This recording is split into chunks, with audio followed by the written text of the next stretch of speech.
नमस्कार, news India देख रहे हैं आप और आपके साथ मैं हूं अंशिका पाठक। बात उत्तराखंड की करेंगे, जहां केंद्र सरकार की भारतीय सेना में 4 साल भर्ती की नए अग्निवीर योजना को लेकर कैबिनेट मंत्री रेखा आर्य का बयान आया है। रेखा आर्य ने कहा कि युवा भ्रमित हो रहे हैं, उनको समझने की जरूरत है। उन्होंने कहा कि प्रधानमंत्री केंद्र में अनेक जनहित की जन कल्याणकारी योजनाएं लाए हैं, जिसमें गरीब कल्याण योजना लोगों के लिए कारगर साबित हो रही है।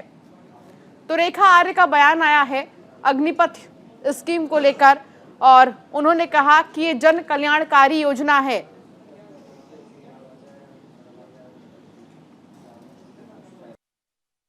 प्रधानमंत्री मोदी जी जो कोई भी योजना लेकर आते हैं वो जनहित में लेकर आते हैं और अब तक में उनकी ऐसी सारी योजनाएं जो एक गरीब के उत्थान के लिए आवश्यक हैं, मैं समझती हूं कि उनका सबका स्वागत हुआ है। आज युवाओं के उत्थान के लिए आवश्यक था तो निश्चित रूप से योजना लेकर आए हैं। बहुत जल्दी उसकी अधिसूचना भी जारी होगी। तो मुझे लगता है थोड़ा सा समझने का फेर है, इससे ज़्यादा और कुछ नहीं। पूर्णतः ये उनके हित में है। पूर्णतः मैं समझती हूँ कि जो उनका सेना में सेवा देने की जो उनका सपना है उसको साकार करता हुआ जो है ये अग्निपथ एक रास्ता है उनके लिए, जिससे कि सेना में अपनी सेवा दे सके। उत्तराखंड बीजेपी की बूथ स्तर, जिला स्तर और मंडल स्तरों पर कार्य समिति की बैठक लगातार जारी है। 8 जून को प्रदेश कार्य समिति की बैठक हल्द्वानी में संपन्न हुई। 19 और 20 जून तक 13 जिलों की कार्य समितियों को संपन्न करना है। इसके बाद सभी 252 मंडलों में कार्य समिति की बैठक ली जाएगी। इसका मुख्य उद्देश्य है कि पार्टी की जो योजनाएं हैं, जो लक्ष्य है, वो आम जनता तक पहुंचे। आगामी कार्यक्रम को लेकर कार्यकर्ता सजग रहकर अपनी जिम्मेदारी को समझें। तो 252 मंडलों में कार्य समिति की बैठक ली जाएगी। कार्यकर्ता भी सजग रहें और अपनी जिम्मेदारी समझें, इसको ध्यान में रखते हुए ये बैठक ली जाएगी। बीजेपी कार्य समिति की बैठक का उद्देश्य यही है कि कार्यकर्ताओं को एकजुट किया जाए। 7 और 8 जून को हमारी प्रदेश की कार्य समिति हल्द्वानी में संपन्न हुई। उसके 10 दिन के अंदर जिलों की कार्य समितियाँ संपन्न होनी है। 19 और 20 तारीख में लगभग 13 जिलों की कार्य समितियाँ संपन्न होंगी। एक कार्य समिति विषम परिस्थितियों में 23 से 24 तारीख को होगी और उसके पश्चात मंडलों की कार्य समितियाँ जो है 21 से लेकर के 30 तारीख तक सभी 252 मंडलों में हम लोग संपन्न करेंगे। तो उत्तराखंड बीजेपी की बूथ स्तर, जिला स्तर और मंडल स्तरों पर कार्य समिति की बैठक लगातार जारी है। 8 जून को प्रदेश कार्य समिति की बैठक हल्द्वानी में संपन्न हुई। 19 और 20 जून तक 13 जिलों की कार्य समितियों को संपन्न करना है। इसके बाद ही सभी मंडलों की बैठक ली जाएगी। तो दूसरी तरफ आपको बता दें कि मंथन जारी है किसानों का, और साथ ही जो हरिद्वार में चल रहे भारतीय किसान यूनियन के 3 दिवसीय किसान महाकुंभ है, उसे समाप्त हुआ। देश भर से आए किसानों के साथ मंथन करने के बाद 21 प्रस्ताव पारित किया गया। किसान महाकुंभ में पारित 21 प्रस्तावों में अग्निपथ योजना को वापस लिए जाने का प्रस्ताव भी पारित किया गया।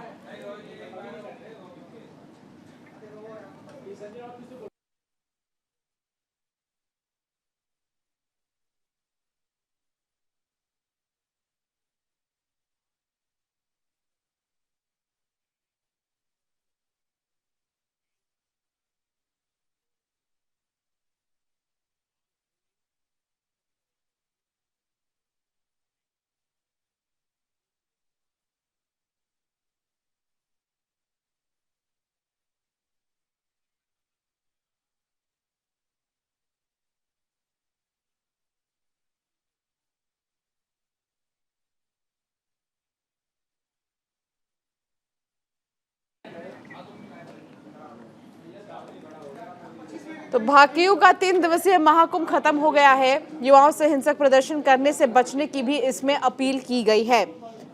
तो ये तस्वीर आपको हम दिखा रहे हैं, जहां राकेश टिकैत ने केंद्र सरकार पर भी निशाना साधा।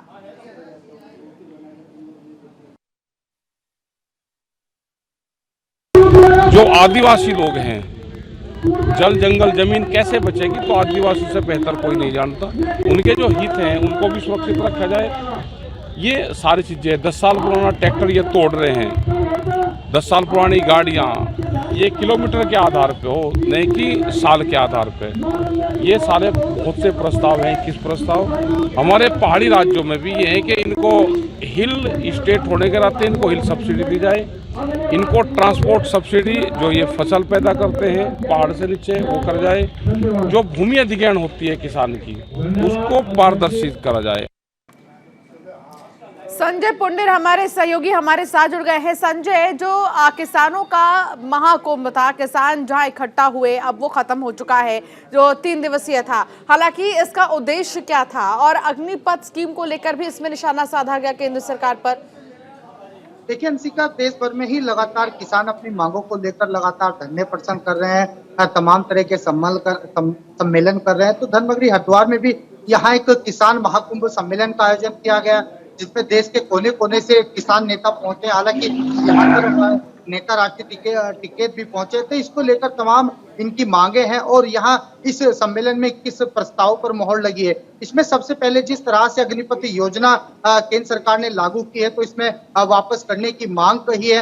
हालांकि एमएसपी लागू करने की बात कही है और जो पहाड़ी क्षेत्र के किसान हैं उनके लिए कानून बनाने की यहाँ पर मांग की है। हालांकि ये 3 दिवसीय सम्मेलन था, इसमें तरह तरह के जो किसान थे। हालांकि जिस तरह से देश भर में अग्निपथ योजना को लेकर जो युवा सड़कों पर है, इनके समर्थन में भी एक यहाँ पर पैदल मार्च निकाला है और साफ तौर पर इनका कहना है कि अगर यह योजना वापस नहीं ली गई, क्योंकि कहीं ना कहीं जो युवा हैं वो किसान के बेटे हैं, किसान के बच्चे हैं, उनके भविष्य से खिलवाड़ किया जा रहा है। ऐसे में अगर केंद्र सरकार इस योजना को वापस नहीं लेती है तो ये आंदोलन आगे भी चलेगा। और एक चेतावनी देते हुए कहा कि अगर हमारी मांगे पूरी नहीं होती है तो किसान लगातार सड़कों पर देगा और सरकार के खिलाफ लगातार इस तरह के प्रदर्शन करता रहेगा। अंशिका, बिल्कुल आप ठीक कह रहे हैं, लेकिन जो उद्देश्य रखा गया था इस महाकुंभ का, क्या उसे भी पूरा किया गया? अंशिका, इस सम्मेलन का एक उद्देश्य था, सबसे पहले किसान जिस तरह से इसमें एकजुट दिखाई दिया है और जिस तरह बीते दिनों भी लगातार गाजीपुर बॉर्डर हो या सिंधु बॉर्डर हो, तमाम किसानों ने अपनी मांगों को लेकर केंद्र सरकार को घेरा है। लेकिन इनका यही कहना है कि किसान ने वादा तो किया है, उसी वादे को पूरा नहीं किया है। जल्द से जल्द एमएसपी लागू हो और लगातार किसानों के लिए किसान आयोग बनाना चाहिए। और जिस तरह से किसान लगातार बिजली के बिल को लेकर परेशान रहते हैं, बिजली के बिल माफ होने चाहिए, गन्ने का भुगतान होना चाहिए, तमाम तरह के जो मांगे हैं उन पर यहाँ मोहर लगी है और जल्द से जल्द इन्हें पूरा करने की भी सरकार से मांग की गई है। चलिए ठीक है संजय, बने रहिए आप हमारे साथ, आगे भी हम आपसे जानकारी लेते रहेंगे। तो वही 4 धाम यात्रा के लिए पंजीकरण अब पर्यटन विभाग के कार्यालय में किए जाएंगे। इससे पहले पंतद्वीप पार्किंग में 4 धाम यात्रा के लिए पंजीकरण किए जा रहे थे। अब ये पंजीकरण देवपुरा चौक के पास राही मॉडल कैंपस में बने पर्यटन विभाग के कार्यालय पर ही पंजीकरण होगा। डीएम के अग्रिम आदेश मिलने तक यहां पंजीकरण करने की व्यवस्था की गई है। तो अब पंजीकरण जो किया जा रहा है, जो रजिस्ट्रेशन किया जा रहा है, उसका लोकेशन चेंज किया गया है। अब पर्यटन विभाग के कार्यालय में पंजीकरण होगा। संजय हमारे साथ, हमारे सहयोगी लगातार जुड़े हैं। संजय, जो लोग 4 धाम यात्रा के लिए निकल रहे हैं, जो तीर्थयात्री 4 धाम यात्रा के लिए जा रहे हैं, उनको जरूर ये डिटेल में बताइए कि कहां कहां पर रजिस्ट्रेशन हो रहा है और क्या मौजूदा समय में जहां पर हो रहा था रजिस्ट्रेशन, उसका लोकेशन भी चेंज हुआ है? बीते दिनों से लगातार ही जिस तरह से जो यात्री हैं वो धर्मनगरी हरिद्वार पहुंच रहे हैं और आपको बता दें करीब 2 साल के बाद इस तरह की यात्रा देखने को मिली है, क्योंकि कोरोना काल रहा है, लोगों ने अपने घरों में ही जीवन यापन किया है। ऐसे में यही वजह है कि भारी संख्या में इस बार श्रद्धालु आए हैं। हालांकि जिस तरह से जो पंजीकरण की लोकेशन थी वो चेंज कर दी थी, क्योंकि लगातार जो यात्री थे, श्रद्धालु थे, वो हरिद्वार पहुंच रहे थे। इसमें भारी भीड़ को देखते हुए जो जिला अधिकारी विनय शंकर पांडे ने यहाँ की लोकेशन चेंज कर दी थी, लेकिन एक बार फिर वही लोकेशन दोबारा से कर दी गई है और वही नियम लागू कर दिए गए हैं। हालांकि यह कार्यालय जो बनाया गया है पर्यटन विभाग के अंदर, राही मोटल के अंदर बनाया गया है, यहीं पर अब सभी पंजीकरण हो गए। हालांकि अगर रोजाना की बात की जाए तो हजारों की तादाद में यहाँ पर पंजीकरण किए जा रहे हैं। बीते दिनों पंजीकरण की लोकेशन बदलकर गड्ढा पार्किंग कर दी थी, तमाम लोकेशन बनाई गई थी, लेकिन जिस तरह से अब धीरे धीरे जो व्यवस्थाएं हैं वो पटरी पर लौट रही है, ऐसे में एक बार फिर वहीं पर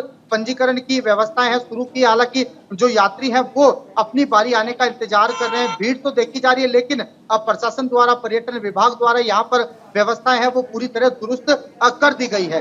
अंशिका, चलिए ठीक है, आप बने रहिए संजय हमारे साथ, आगे भी जानकारी लेंगे। तो राजधानी देहरादून की बात करें तो यहाँ पर क्लीन सिटी ग्रीन सिटी यही है मेरा ड्रीम सिटी नाम से एक कार्यक्रम का आयोजन किया गया, जिसमें प्रदेश के मुख्यमंत्री पुष्कर सिंह धामी ने शिरकत की। इस दौरान उन्होंने यहाँ आए सभी लोगों को संबोधित करते हुए कहा कि हमारी सरकार का सपना है कि राजधानी देहरादून को ग्रीन और क्लीन बनाया जाए। सीएम पुष्कर सिंह धामी ने कहा कि इसके लिए हम सबको हफ्ते में 2 घंटे का समय जरूर निकालना चाहिए और ये हम सबकी सामूहिक जिम्मेदारी है। इस कार्यक्रम में पुणे से यहाँ आए सभी युवाओं को भी संदेश देकर कहा गया कि सभी युवाओं को मिलजुल कर राजधानी को स्वच्छ बनाने के लिए अपना भरपूर प्रयास करना चाहिए, अपने एम पर फोकस करना चाहिए।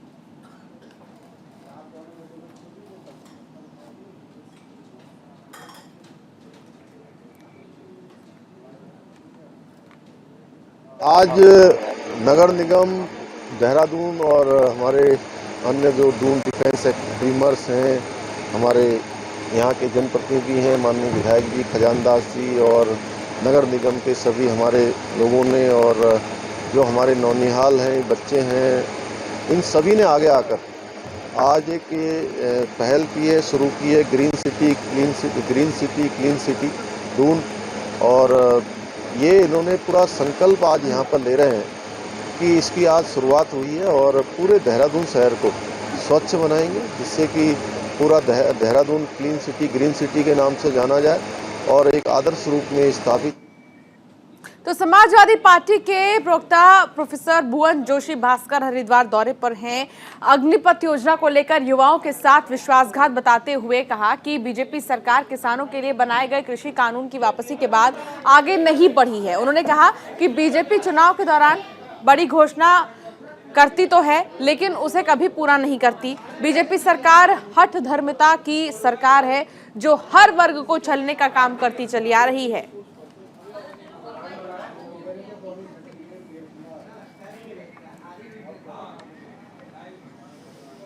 तो वही केंद्र सरकार के 8 साल पूरे होने पर भारतीय जनता पार्टी ने कई कार्यक्रम आयोजित किए हैं। हरिद्वार के भारत सेवा आश्रम में गरीब कल्याण सम्मेलन कार्यक्रम का आयोजन किया गया, जिसमें सांसद रमेश पोखरियाल निशंक और प्रदेश के कैबिनेट मंत्री धन सिंह रावत समेत कई बीजेपी नेता शामिल हुए। बीजेपी के इस सम्मेलन में हरिद्वार लोकसभा की सभी 14 विधानसभा से सैकड़ों की संख्या में बीजेपी कार्यकर्ता पहुंचे। कार्यक्रम में मोदी सरकार की 8 साल की उपलब्धियों को गिनाया गया और योजनाओं को जमीनी स्तर तक पहुंचाने के लिए प्रेरित किया गया।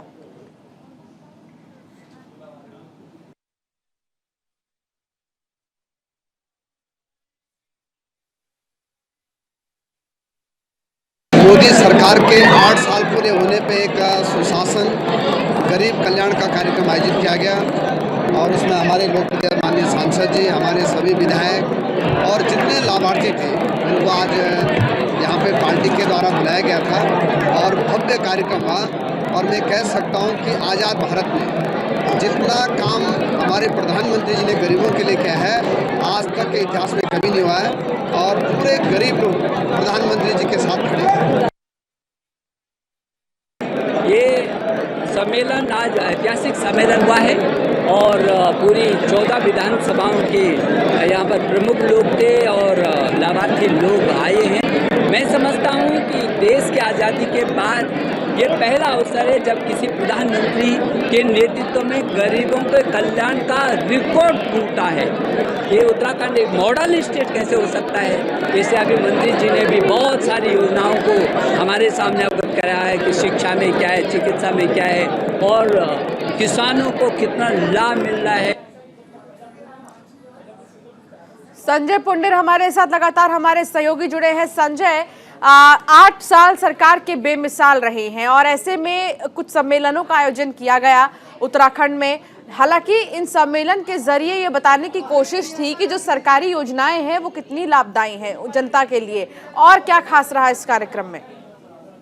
8 साल बेमिसाल के तहत जिस तरह से केंद्र सरकार के 8 साल पूरे हुए हैं, तो इसी क्रम में देश के कोने कोने में भारतीय जनता पार्टी द्वारा इस तरह के कार्यक्रम चलाए जा रहे हैं। हालांकि उत्तराखंड राज्य में बीते दिनों से लगातार 8 साल पूरे होने पर कार्यक्रम किए जा रहे हैं। तो हरिद्वार में भी यहाँ पर लोगों को योजना बताई जा रही है। हालांकि कार्यक्रम के तहत सभी विधानसभाओं के जो लोग हैं यहाँ पर पहुंचे हैं और इस कार्यक्रम में मुख्य अतिथि के रूप में मंत्री धन सिंह रावत और पूर्व केंद्रीय मंत्री डॉक्टर निशंक भी यहाँ पर पहुंचे हैं और तमाम जिस तरह से सरकार की योजनाएं होती है वो धरातल पर उतरती है और लोगों को उसका लाभ मिलता है। और यही वजह है कि अब कार्यक्रम के तहत लोगों को बताया जा रहा है कि जो भाजपा सरकार कहती है वही करती है। जिस तरह से 2022 के विधानसभा चुनाव में भी जनता से वायदे किए थे और उन वादों के आधार पर एक बार फिर उत्तराखंड में भारतीय जनता पार्टी की सरकार आई है। हालांकि 20 सालों का जो मिथक था वो भी टूटा है और यही वजह है जिस तरह जनता को लाभ मिला है और उस लाभ की वजह से ही जनता ने भारतीय जनता पार्टी पर एक बार और भरोसा किया है।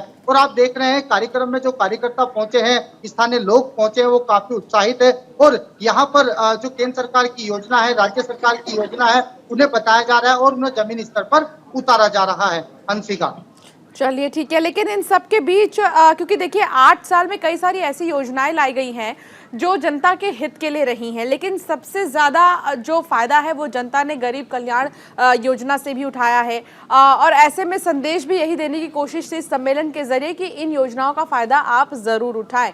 कितने की संख्या में लोग एकत्रित हुए थे और किस तरीके से आयोजन में कौन कौन से नेता शामिल हुए? संजय, देखिए अंशिका, इस आयोजन ये हरिद्वार में रखा गया था और इसमें मुख्य अतिथि के रूप में मंत्री निशंक पहुंचे हैं, डॉक्टर धन सिंह रावत पहुंचे हैं और स्थानीय विधायक के साथ साथ जो क्षेत्रीय जनता है हरिद्वार की जो विधानसभा है, सभी विधानसभाओं के यहाँ पर लोग पहुंचे। जिस तरह से गरीब कल्याण योजना हो या फिर पीएम आवास योजना हो, वो जिस तरह से लोगों को लाभ मिल रहा है तो उसकी कहीं ना कहीं जो स्थानीय लोग हैं वो भी सराहना कर रहे हैं और आगे के लक्ष्य को भी बताया जा रहा है। यहाँ पर जो योजनाएं आती है, अधिकारी वो जनता तक किस तरह पहुंचाते हैं, इन सब बातों को लेकर यहाँ पर चर्चा की गई है। अंशिका, ठीक है संजय, बहुत शुक्रिया इस तमाम जानकारी के लिए। तो मौसम विभाग की बारिश की चेतावनी के मुताबिक चमोली में हल्की बूंदाबांदी जारी है। ऊंचाई वाले इलाके में बर्फबारी होने से तापमान में भारी गिरावट आई है। ऊंचाई वाले इलाकों में और सिखों के प्रसिद्ध धाम हेमकुंड साहिब में बर्फबारी हो रही है, तो वहीं यात्रा पर आ रहे श्रद्धालुओं को कड़कड़ाती ठंड का सामना भी करना पड़ रहा है। हालांकि हेमकुंड साहिब गुरुद्वारा प्रबंध समिति के प्रबंधक सेवा सिंह का कहना है कि यात्रा में कोई कमी नहीं आई है।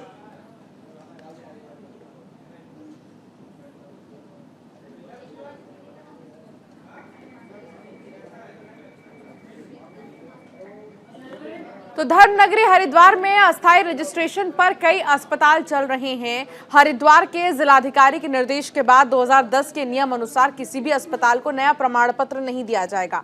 उन्होंने बताया कि अभी नए रजिस्ट्रेशन नहीं किए जा रहे हैं, सिर्फ 1 साल के लिए रिन्यू किया जा रहा है। कुछ दिन पहले ग्लोबल नर्सिंग होम के खिलाफ शिकायत मिली थी। जब मौके पर जाकर देखा तो व्यवस्थाओं में भारी कमी देखी गई।